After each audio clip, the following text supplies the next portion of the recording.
এখানে আমি বলবো বাবা মা স্বতঃস্ফূর্তভাবে যদি আমার সঙ্গে যোগাযোগ করেন বা তারাও রাস্তায় বেরোন, তাদের সঙ্গে আমি রাস্তায় বেরোবো। এখন আপনি রাস্তায় বেরোবেন তাই তো? একদম। মানে অনেকে বলছে যে কাকিমা চুপচাপ কেন? কাকিমা যদি নাই খোঁজ পায় তাহলে কীভাবে করবে? আমি যদি আমার যে খিদে পেলে হ্যাঁ।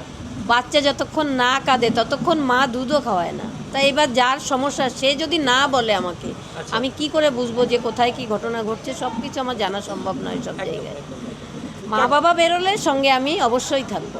আচ্ছা। কি কই সেই মানুষগুলো কই যারা এই কাকিমার হয়ে লড়ছিল, এই কাকিমার হয়ে প্রচুর আওয়াজ তুলছিল? খিদে পেলে বাচ্চা কাঁদলে তবেই বাচ্চাকে খাওয়ানো হয়। আর মায়ের বাচ্চাগুলো যে মেয়েগুলো রেপ হলে মা বাবা যদি এসে ওনার কাছে পায়ে ধরেন তবেই উনি বেরোবেন। উনি খোঁজ রাখার কেউ নন। এত টিভিতে, এত সোশ্যাল মিডিয়াতে, টিভির কথা বললে তো ভুল করা হবে কারণ গদি মিডিয়া এইসব জিনিসগুলো দেখায় না, কিন্তু সোশ্যাল মিডিয়া এইসব জিনিসগুলো নিয়ে এত আলোচনা হচ্ছে, সোশ্যাল মিডিয়ায় ছড়াছড়ি খাচ্ছে আমাদের বাংলায় কোথায় রেপ হচ্ছে, কোথায় জোর জবরদস্তি হচ্ছে, কোথায় ধর্ষণ হচ্ছে, কোথায় গণধর্ষণ হচ্ছে। উনি তবুও খোঁজ পান না। ওনার কাছে গিয়ে আবেদন জানাতে হবে, ওনার কাছে গিয়ে পায়ে ধরতে হবে, তারপরে উনি তো তোমাদের ডাকে সাড়া দেবেন, তারপরে তোমাদের হয়ে আওয়াজ তুলবেন। কারণ উনি এখন একটা গদি পেয়ে গিয়েছেন। এই জন্যই বলি ঠিকঠাক মানুষের জন্য লড়ো।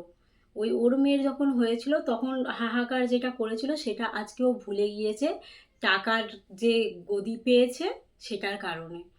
আর যারা এরপরে এসেও ওনাকে ডিফেন্ড করার চেষ্টা করবেন না, ওই কাকিমার মেয়ের সাথে যা হয়েছে তেমন যদি হতো, কাকিমার মেয়ের সাথে যা হয়েছে সেই সব জিনিসগুলো এখন, হ্যাঁ অতটাও কষ্টদায়ক না হলেও জিনিসটা কষ্টেরই জিনিস। আর সেই সব জিনিসগুলো হওয়ার পর কাকিমা শুনে বলছে আমি কোত্থেকে খবর রাখবো? তাহলে উনি কী জন্য ওই সত্তাটা নিলেন? উনি কী জন্য ওই আসনটা নিলেন?